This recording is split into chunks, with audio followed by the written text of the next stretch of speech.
Hey everybody, this is Maxine Taylor, Georgia's first licensed astrologer with Astrology 101. And today we are going to talk about planets in signs and aspects. And we're actually going to use a real, sure enough chart to do it.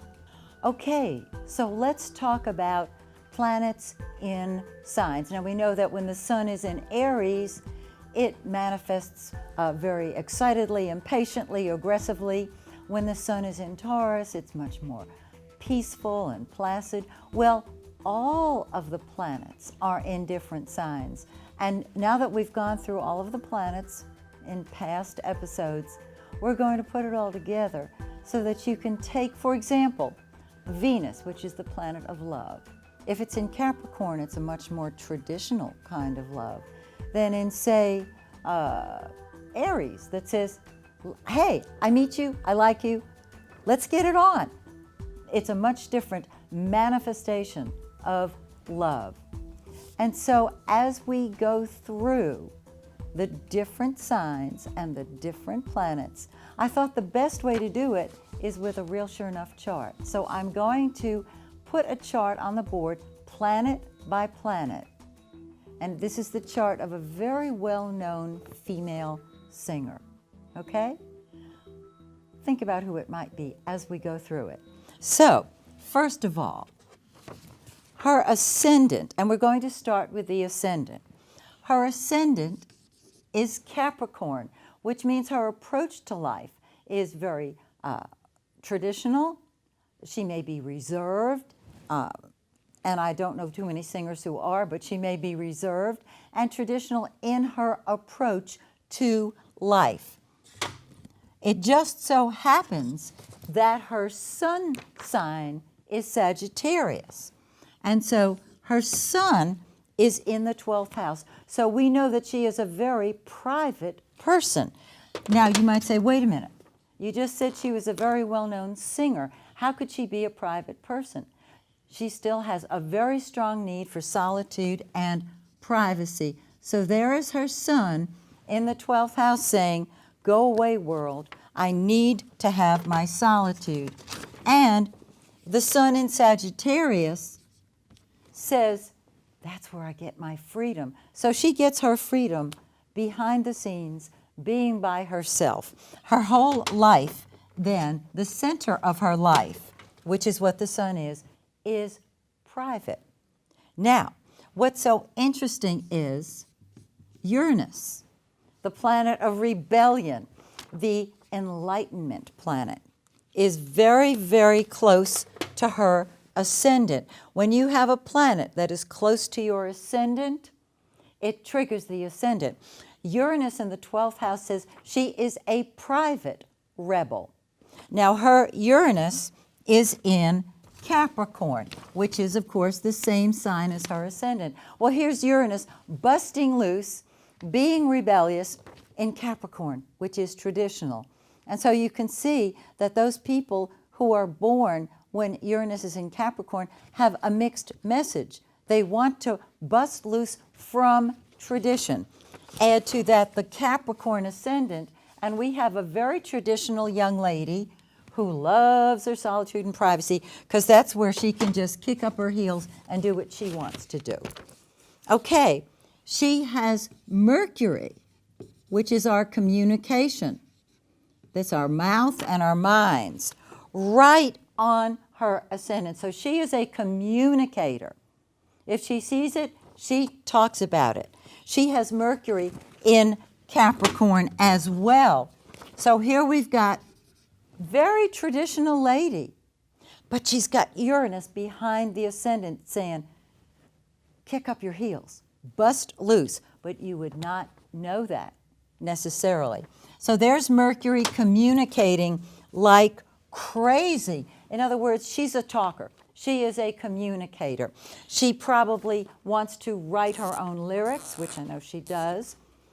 And so let's keep on going because she has 4 planets in the first house. Now you remember back at the very beginning I said if you've got planets in your first house, you're saying me first. I'm doing it my way. And the first house planets make you a disguised Aries. And so she is impatient to do it her way. Well, next to Mercury, she has Neptune. And you remember I said that Neptune is our role or our escape. It's what we escape into. It's what inspires us. And she is definitely inspired. And she expresses this beautifully all the time. So, with Neptune in her first house, in Capricorn, she personally expresses her dream. She personally puts on different roles, different costumes perhaps, and expresses herself. She is truly inspired. Our next planet that she has in the first house is Saturn. Now you remember Saturn, very traditional, very conservative. And here is a young lady who has an old head on young shoulders. Now, all these planets in the first house you can see are giving her a great impetus to do it her way now. She has no patience. How do we know it? Because she's got planets in the first house. We haven't even finished the first house, and we know that with planets in her first house, she is impatient. Okay, she has Saturn in Capricorn. Saturn rules Capricorn, which makes the Saturn tradition, the shoulds, the ought tos, even stronger. Saturn in Taurus is different than Saturn in Aries, than Saturn in Capricorn. And so there is a rigidity, a sense of responsibility that she carries with her. The should and ought to message that she got growing up is you should be yourself. You should do it your way. And you might say, well, don't all singers? I don't know. But in this case, she does it her way. But she's very traditional. So you're not going to see her coming on stage half nude because of the traditional emphasis in her chart. The Capricorn ascendant, Mercury in Capricorn, meaning she thinks like a Capricorn. She thinks in terms of money. She thinks in terms of working diligently to move to the top.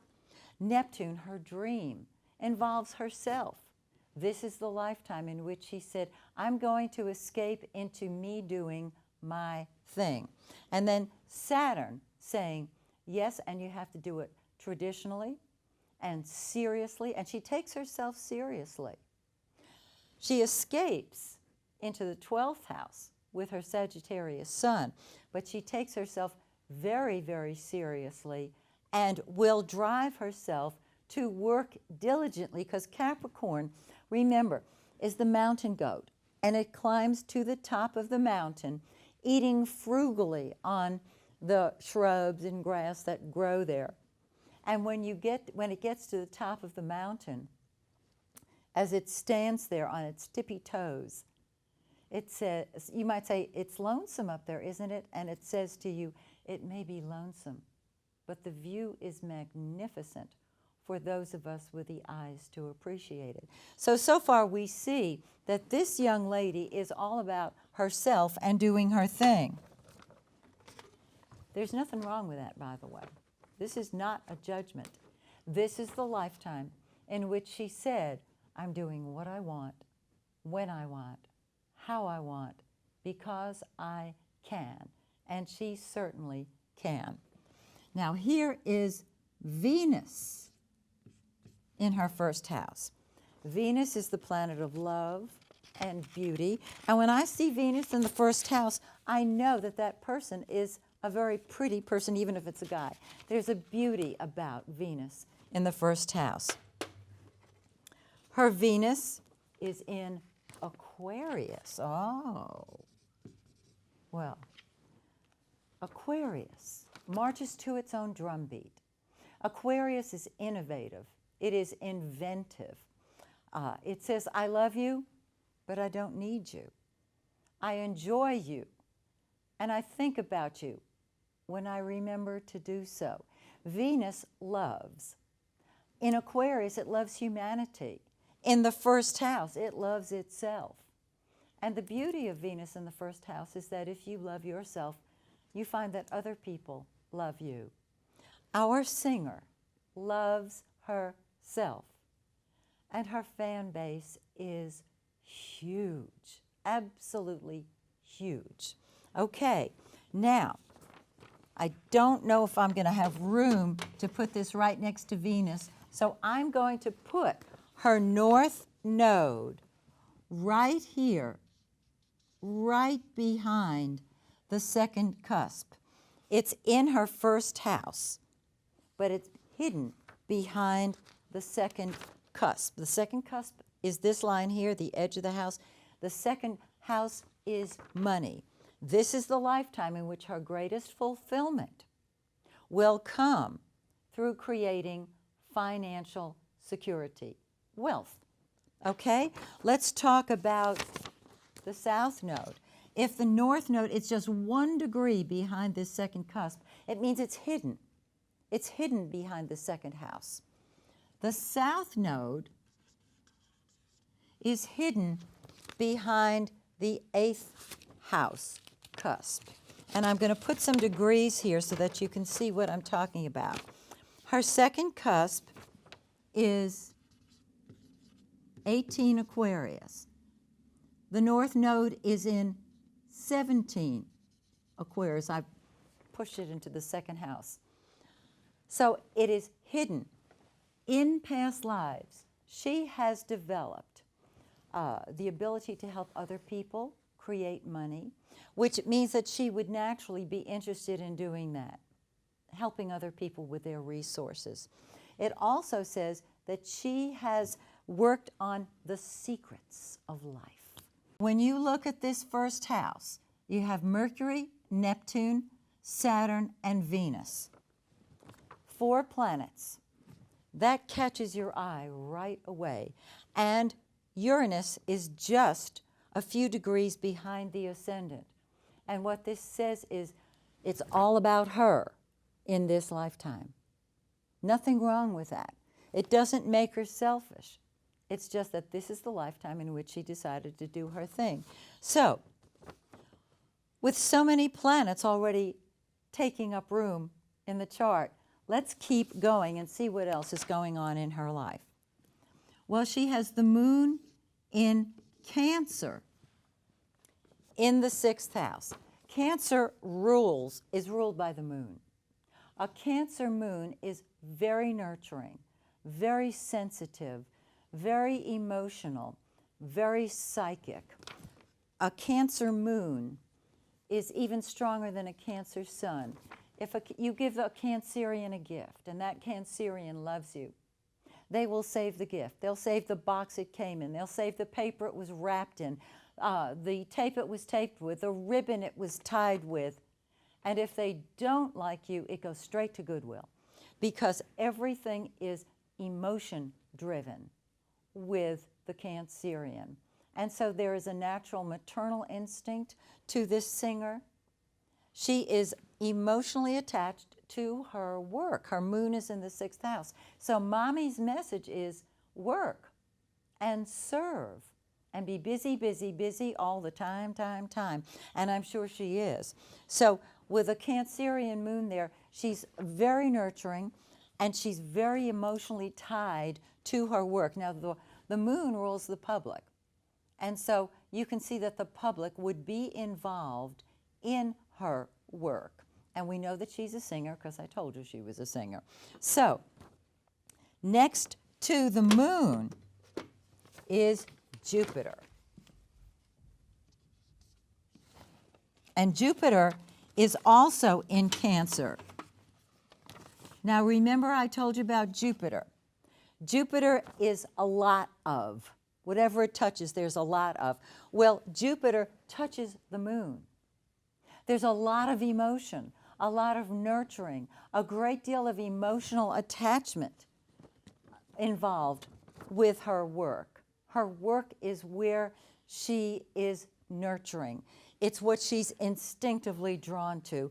It's where her mother told her to look for her emotional security needs to be fulfilled. You notice, again, mother didn't say they would be fulfilled, but she said look to wherever the moon is for your emotional fulfillment. And Jupiter says, yeah, and then some. And her work is her joy. She gets great blessings, Jupiter, from her work. Then we're going to move up into the 7th house, and we have the South Node 1 degree behind the 8th cusp. Well, we also have a point in the chart that is the same exact degree as the South Node. This is called the vertex. The vertex is your karmic role in life.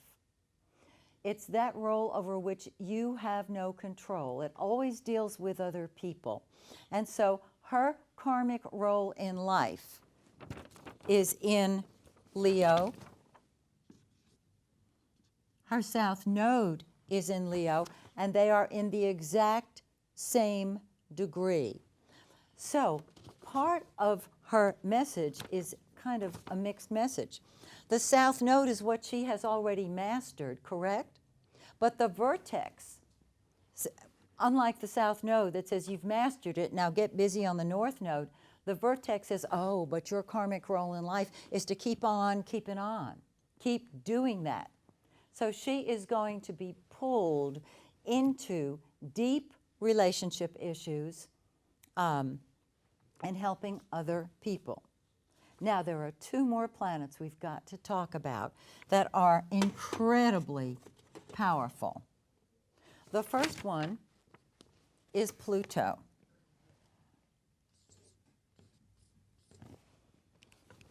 Pluto is in the sign Scorpio. Pluto rules Scorpio. So it's 10 times more powerful than in any other sign. Now remember I told you that Pluto is the planet of control. And wherever it is where you want to have control for fear of being controlled. And this message came to you through mother or grandmother. And wherever you are, with Pluto in your 10th house, you're looking to be the controlling parent, the controlling authority figure. However, the catch-22 is there's always someone in authority who's already there, who reminds you of your mother or your grandmother. And so the only way out of this dilemma, because it's a trap, is to take charge. Because Pluto is control, you may find that people with Pluto in Scorpio do not let their anger out easily because they know that when they do, they'll decimate what's in front of them. So with Pluto in Scorpio, this is a woman who says, I have to be in control in my career above and beyond everything and everybody. And the final planet that we're going to talk about is also the co-ruler of Scorpio, and that is Mars. Mars is right on her 11th house cusp. A planet on a cusp is much stronger than just sitting in the house. It too is in Scorpio. Now, and it's right smack dab on the cusp. So she's got Pluto right next to Mars.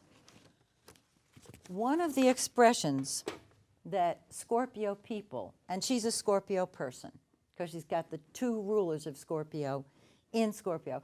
One of the things that they say is, don't get angry, get even.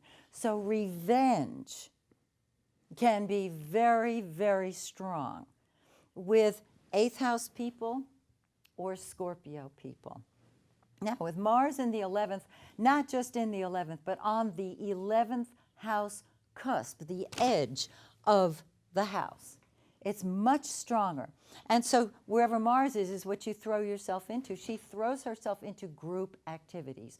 So she would love having a huge, naturally, a huge fan base as a singer, of course she would, but She'll fight with her friends. She'll fight for her friends. And with Pluto conjunct Mars in Scorpio, be careful and don't cross her. Because if you cross her, you know the scorpion will take the stinger in its tail and turn around and sting you back. Fortunately, though, her Scorpio planets are well aspected. And when I say well aspected, I'm talking now about the aspects between the planets. We've all heard of squares and trines and sextiles and oppositions. These are the aspects that form the relationships, whether combative or lovely, between the planets, between the people in our lives, between ourselves and others. Well, what I'm going to show you here, I'm going to start with the opposition aspect. An opposition aspect is an aspect that is 180 degrees from another planet. And I'm just very gently writing in these opposition lines. So she has the moon opposite Uranus. That says she's emotional about rebelling. There is a certain amount of rebellion. Her moon is in opposition to her ascendant, which is her. Her emotional feelings are in opposition to her ascendant, which means they either balance or they pull her away. That's the deal. An opposition aspect says, I have chocolate chip cookies and you have a cheesecake. If I give you these chocolate chip cookies, will you give me the cheesecake so it can be a balance? Or I don't want your cake and I'm not about to give you my chocolate chip cookies. So it's either separation or balance. You notice that she has empty houses here. And you remember in the first session that we had together, I said that if you have empty houses, those areas of your life are not as important to you as the areas that have planets in them. Well, let's just look and see which areas have planets. The 12th house of behind-the-scenes activities. The first house of me, me, me, me, me, me, me, me, me. And I don't mean that in a negative way. It's just do your own thing. The 6th house of work and health and service to others. The 8th cusp of secrets and possibly getting back at other people. We never know.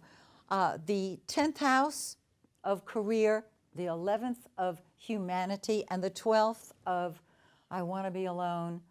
Just give me my freedom and my solitude. And this is what she needs. So you can see she's driven by the need to do her own thing. Her moon in Cancer is emotionally tenacious, incredibly sensitive, and the Pluto and Mars can make her quite vengeful if she chose to be. Okay, let's take another look and see some of the other aspects. Well, and I haven't gone into details with you, but take my word for it, her Pluto forms a square aspect to her north node and to her south node. The square aspect is the head-on challenge aspect. It kicks you in the butt is what it does. Karmically, with Pluto squaring the nodes, and the nodes are karmic. The nodes are, the south node is what we bring from the past. The north node is what we need to do this time. Mars is also square those karmic nodes. So we've got the planets that deal with vengeance, that deal with I'll get you back, squaring, challenging the nodes. You can see that that might be very helpful, or it could be her downfall. Now there is an aspect formed called a T-cross between the Pluto-Mars, the north node, and the south node. And the energy from that T-cross falls into her 4th house and her 5th house. And so her own emotional security is important, as well as her creative talent. She does not have a great many other aspects. She has some trine aspects. The trine is the blessing aspect. The trine aspect says, you know what, I've got here a plate of chocolate chip cookies. You don't have to do anything. I'm going to give them to you. That's the trine. The sextile is an opportunity aspect. I don't see any sextiles in her chart. And so the opportunity says, I've got the chocolate chip cookies. All you got to do is come over to my house and pick them up. It's an opportunity for you. The opposition, as we talked about, is the balance or separation aspect. I'm either going to cooperate with you or I'm going to give in to my squares. And the squares are the challenge. And the two planets that are involved in these squares are Pluto and Mars. Now you might say, wow, well, who is this person? Well, this person is Taylor Swift. And she is incredibly popular, incredibly talented. She does have a traditional tone, but you can see the rebellion kind of oozing out the sides in her approach, in her singing. She's very gifted. She's incredibly pretty. There's her Venus in the first house. Let's look over here now, hindsight being 20/20. She's got the moon in Cancer, so she takes things personally. Conjunct, meaning next to. If two planets are conjunct, they're sitting on top of each other. That's the strongest aspect you can have. She has a conjunction with Pluto and Mars, with the moon and Jupiter, with the ascendant, Mercury, Neptune, and Saturn. With Uranus, ascendant, Mercury, Neptune, and Saturn. So it's, I'm doing my thing my way. And she is. And if I recall correctly, she writes songs about her ex-boyfriends. Now, I think that fits in perfectly with the don't get angry, get even. She's going to, if you scorn her, if you upset her, you're going to hear your name repeated time and again on her latest hit. And she will have a huge hit because with Pluto in her 10th house, she is going to be in command. So, I hope you've enjoyed this session of Astrology 101. This is Maxine Taylor saying, may the stars shine brightly on you and yours.